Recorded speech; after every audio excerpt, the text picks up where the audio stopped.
We have a process in place to manage migrants at the border. We're working to make sure it's safe and orderly and humane. Sounds to most folks like a crisis. Well, look, it's way down now. We've now gotten control. Are you committed to making sure that the troops stay until every American who wants to be out is out?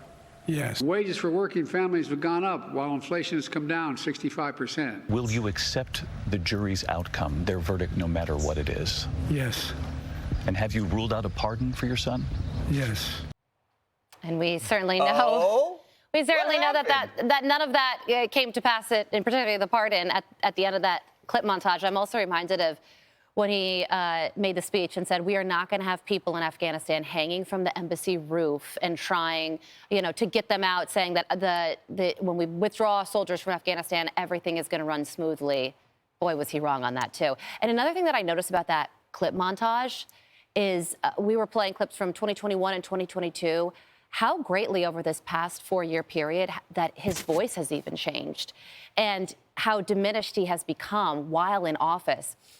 And going back to that Wall Street Journal reporting, even though it's more evident now in how he speaks and how he sounds, and there are issues with him taking stage instructions on and where to go, White House staffers were even worried about it in 2021. Well, they brought in at the start of the presidency Hollywood pros to deal with the voice that you're talking about, the diminishing voice, which I know you heard up close and personal.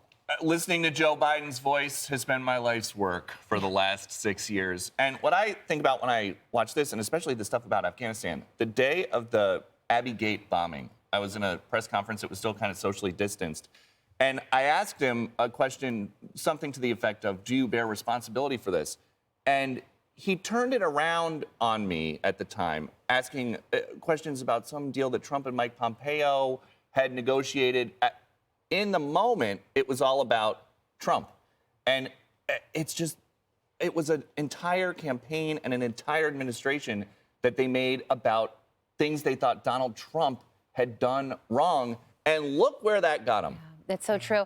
But what a missed opportunity, Peter, to your point about Karine Jean-Pierre not receiving a single question on this Wall Street Journal reporting, because she was up there for the past 4 years saying that everything is fine.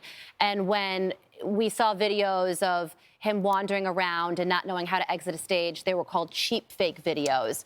So I am curious to see how the White House would respond to this legitimate 50-person sourced reporting about how deeply their concerns ran. And I tell you what, if Caroline Leavitt in a month was at the podium and there was this Wall Street Journal story with 50 people familiar with Trump's operation, that there was this big cover-up to try to conceal diminished faculties, that would be every single question. It would be every question. And it's not like the White House press corps doesn't have it in them. We did a whole briefing this summer where there were an hour worth of questions about some Parkinson's specialist who kept coming into the White House.